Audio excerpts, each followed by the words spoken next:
Bharatiya Janata party से वहाँ के भ्रष्टाचार की वजह से नाराज हैं। वह जब बजरंग बली के नारे से बीजेपी के खेमे में नहीं जाने वाले। जो लोग नंदनी के नष्ट होने पे के संकल्प से नाराज थे हैं बीजेपी से, वह बजरंग बली के नारे से बीजेपी के खेमे में नहीं जाने वाले हैं। जो लोग किसानों की समस्याओं को लेकर के भारतीय जनता पार्टी सरकार से नाराज हैं, वो बजरंग बली के नारा लगा देने से वो पोलराइज होकर के, उनके ध्रुवीकरण होकर के वो भारतीय जनता पार्टी को वोट देने लगेंगे। मुझे नहीं लगता कि ये हालात बनने वाले हैं। वह लोग जो इस सरकार के विकास योजनाओं में देरी, योजनाओं को क्रियान्वित करने में भ्रष्टाचार, बड़े पैमाने पर लूट खसोट के कारण से इस सरकार से नाराज हैं, वह लोग इस बजरंग बली के नारे से भारतीय जनता पार्टी के पक्ष में खड़े होने वाले नहीं है। ऐसा लगता नहीं, बातचीत करने पर इस स्थितियां साफ लगती नहीं है कि यह होने वाला है। जिन मुद्दों के कारण से भारतीय जनता पार्टी सरकार के खिलाफ जो माहौल बना है कर्नाटक में, वह इस नारे के कारण से वह धूमिल हो जाएगा, शिथिल हो जाएगा या कमजोर पड़ जाएगा, मुझे ऐसा नहीं लगता। यह निश्चित रूप से इसका असर आपको दिखाई पड़ेगा कोस्टल कर्नाटक में, खासतौर से जो 3 जिले हैं, उत्तरी कन्नड़ा, दक्षिण कन्नड़ा और उडुपी में। लेकिन वहां भी जो श्री राम सेने है, वह भारतीय जनता पार्टी के खिलाफ है।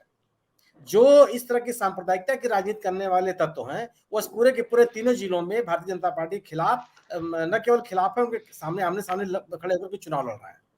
इसलिए वो स्थिति भी वहां नहीं है, बल्कि मुझे लगता है कि ये बजरंग दल के नाम से जो करीबन 27-28% अल्पसंख्यकों और जिसमें मुसलमान और क्रिश्चियन दोनों हैं, जिनकी बड़ी तादाद है इन कोस्टल एरिया में, वो पोलराइज होंगे भारतीय जनता पार्टी के खिलाफ, कांग्रेस के पक्ष में। आप राज्य के अन्य हिस्सों में, चाहे आप ओल्ड मैसूर में चले जाइए, चाहे जिसकी बात अभी किया इन्होंने शीतल जी ने बेल्लारी इलाके की, वहां पे कुछ इसका असर होने वाला नहीं है, क्योंकि सबके सब वहां बुरी तरह से नाराज है बीजेपी से। और बीजेपी के सामने तो रेड्डी बंधुओं में जनार्दन रेड्डी ने बड़ी भारी समस्या पैदा कर दी है। वो अपनी पार्टी बना करके इनके खिलाफ चुनाव लड़ रहा है, वहां भी स्थिति नहीं है। और अगर मैं मानता कि अगर भारतीय जनता पार्टी को इससे लाभ मिलता हुआ दिखता या उनको लगता कि वह मतदाताओं को अपने पक्ष में आकर्षित करते, तो जो ये रोड शो होने वाला है, ये बंगलोर में नहीं होता, ये मैसूर में होता, या मांड्या में होता, या बेल्लारी में होता, या उस जगह पे हो रहा है जहां भारतीय जनता पार्टी पहले से काबिज है, मतलब पहले से उसके पक्ष में एक माहौल है।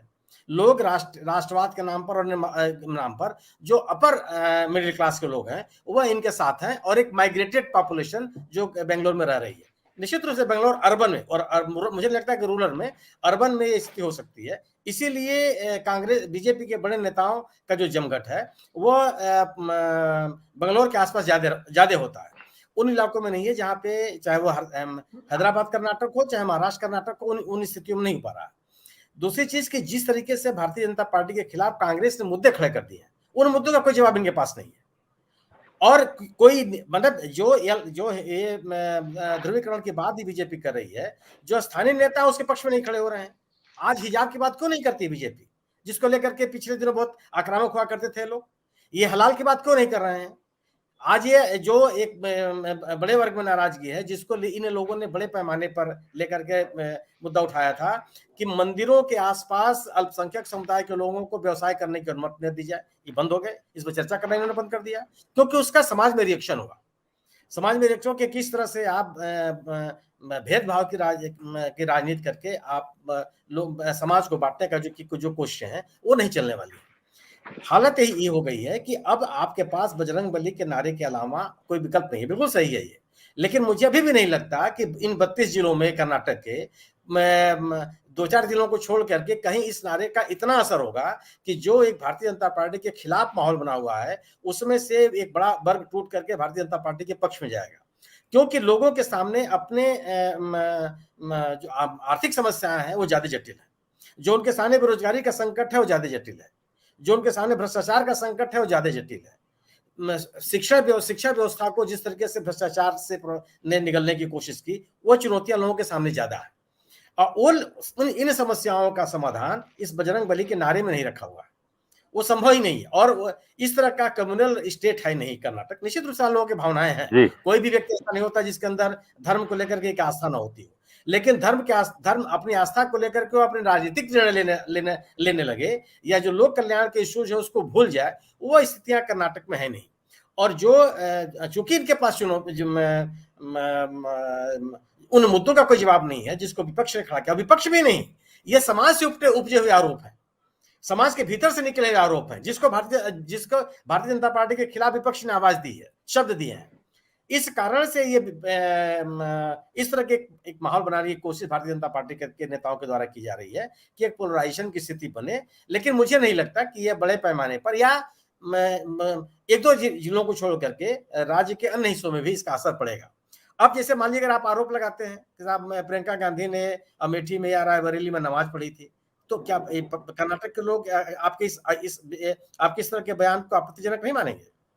अगर आप ये आरोप लगाते हैं कि मल्लिकार्जुन खड़गे जो बयान दे रहे हैं वह सोनिया गांधी के कहने पे बयान दे रहा है, क्या इसका कर्नाटक समाज के ऊपर इसका असर नहीं पड़ेगा कि किस तरह का अपमानजनक और स्तरहीन बातें हो रही हैं भारतीय जनता पार्टी के वरिष्ठ नेताओं के द्वारा? इसलिए ये स्थितियां है नहीं। और ये बिल्कुल सही है कि चुनाव आयोग तो कहीं है ही नहीं है, दिखता ही नहीं है।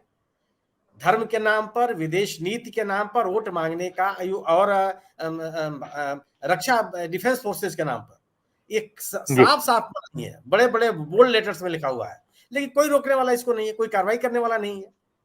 लेकिन बावजूद इसके चूंकि एक मुद्दों पे आधारित पूरा का पूरा कर्नाटक का चुनाव चल रहा है और विपक्षी दलों ने इस मुद्दे को भारतीय जनता पार्टी के खिलाफ लोगों के बीच में पहुंचाने की कोशिश की है और यह मुद्दे समाज के अंदर से निकले हुए हैं। इसलिए मुझे नहीं लगता कि इस तरह की जो कोशिशें भारतीय जनता पार्टी के केंद्रीय नेतृत्व द्वारा की जा रही हैं उसका कोई बहुत असर पड़ने वाला है आने वाले दिनों में।